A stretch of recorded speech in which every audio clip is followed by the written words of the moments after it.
মানুষকে আসলে উন্নয়নের একটা সঠিক চিত্র দিতে হবে। আমরা তো শিখছি যে আমার বাবার বহুতল ভবন থাকা মানেই, আর আমার বাসায় 10টা রুমে 10টা এসি থাকা মানেই হচ্ছে ব্যক্তি পর্যায়ে আমার উন্নয়ন। সেটা তো আসলে সঠিক কথা নয়।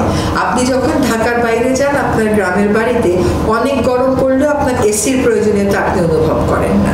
সিলিংগুলোর উচ্চতা কমিয়ে দিয়ে ফ্ল্যাটের সংখ্যা বাড়াচ্ছে, ভবনের উচ্চতা বাড়াচ্ছে, ফ্লোরের সংখ্যা বাড়াচ্ছে। এইগুলো তো নগর কর্তৃপক্ষ মনিটর করবে। নগর কর্তৃপক্ষ তো মানুষের লোভ আরো বাড়িয়ে দিচ্ছে।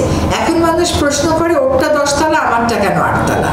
এটা তো নগর কর্তৃপক্ষ এই লোভটা বাড়িয়ে দিয়েছে। কিন্তু ভবিষ্যৎ প্রজন্মকে, আজকে যারা 7, 8, 9, 10-এ পড়ছে, তাদের কিন্তু এখন থেকেই বুঝে নিতে হবে যে যে উন্নয়নের শিক্ষা তারা পরিবারে পাচ্ছে, সমাজে পাচ্ছে, রাষ্ট্রে পাচ্ছে, সেটা ভ্রান্ত।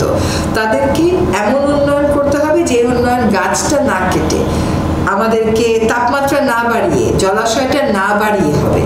আপনি 1000টা বাড়ি বানাতে পারবেন, কিন্তু আপনি 1000টা বন সৃষ্টি করতে পারবেন না, 1000টা খাল সৃষ্টি করতে পারবেন না। ফলে জনগণের পর্যায়েও ঢাকা শহরের সকলেরই একটা করে প্লট থাকতে হবে। এই অনুভূতিটা, উন্নয়নের এই নোশনটা তো রাজুক ঢুকাচ্ছে মানুষের মনে।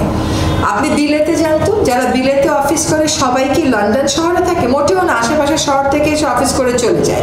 আপনি যান তো আমস্টারডামে, সবাই কি আমস্টারডামে থাকে? মোটেও না। আশেপাশের কেরানীগঞ্জ, সাভার, ওখান থেকে এসে অফিস করে চলে যায়। আমরা তো কেরানীগঞ্জ, সাভার, গাজীপুর এগুলো ভূমিদস্যুদের হাতে তুলে দিয়েছি। তারা লুটপাট করে সমানে ওখানে বালু ফেলে রেখেছে জলাশয়গুলোতে, কৃষি জমিগুলোতে। এই যে বালুগুলো ফেলেছে, আপনি বলেন তো বেসরকারি কয়টা হাউজিং প্রকল্পের মানুষ বসবাস করে? বেশিরভাগই তো বালু ফেলে জমি দখল করেছে ভূমিদস্যুতা। যেহেতু একসময় জমির দাম বাড়বে, এগুলো হচ্ছে ভবিষ্যতের জন্য তারা ইনভেস্টমেন্ট করে রেখেছে, এবং সেগুলো তো রাজুকের দুর্নীতির কারণে, অদক্ষতার কারণে, উদ্যোগহীনতার কারণেই হচ্ছে। আমাদেরকে উন্নয়নের ধারণাটাই নতুন করে করতে হবে।